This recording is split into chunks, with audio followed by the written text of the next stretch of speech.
오늘 저는 여러분들과 마태복음 20장 1절부터 16절까지의 말씀을 함께 나누고자 합니다.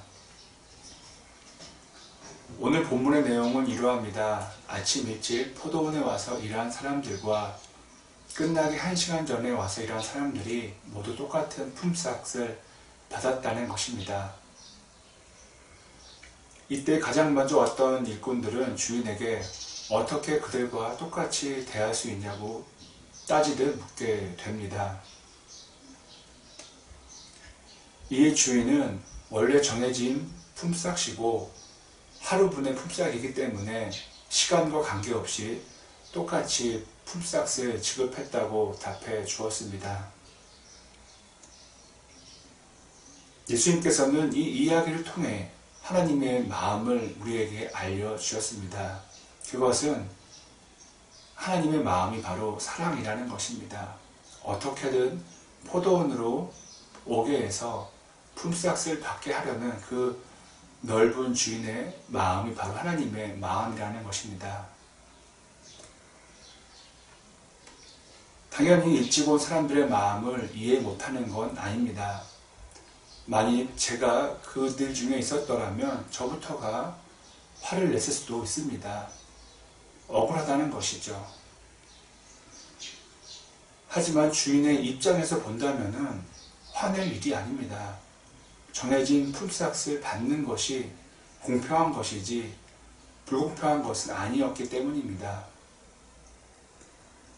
저와 여러분들이 이 말씀을 읽기 전에는 이와 같은 상황에서 억울해했다면 이제는 이 말씀을 읽은 후에는 그런 억울한 마음과 불편한 마음이 없어야 하겠습니다. 오늘 말씀을 적용해 본다면 이러합니다. 오랫동안 예수님을 믿은 사람도 구원을 받고 짧은 시간 동안 정말 인생의 마지막 때에 예수님을 믿게 된 사람도 똑같이 구원을 받게 된다는 것입니다. 왜냐하면 구원은 우리가 결정하는 부분이 아니라 전적으로 하나님께 달려있기 때문입니다. 하나님이 구원하시겠다고 하시면 누가 그것을 뭐라 할 수 있겠습니까?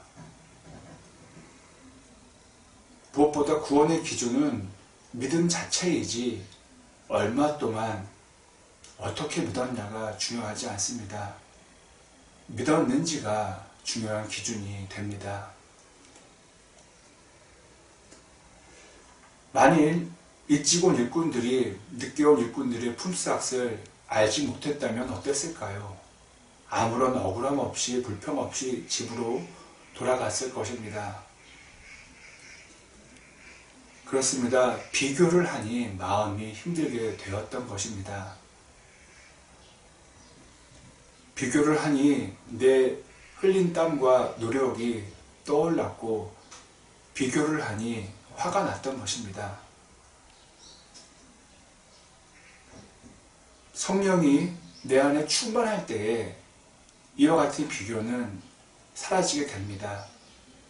옆에 있는 사람들이 더 이상 보이지 않고 하나님과 나만 집중할 수 있게 됩니다. 그때 비교는 사라지고 하나님을 향한 감사만이 더 커지게 됩니다. 물론 비교가 어떻게 사라지겠습니까? 하지만 성령으로 충만해질 때 그렇게 변할 수 있게 됩니다. 제가 기도하겠습니다.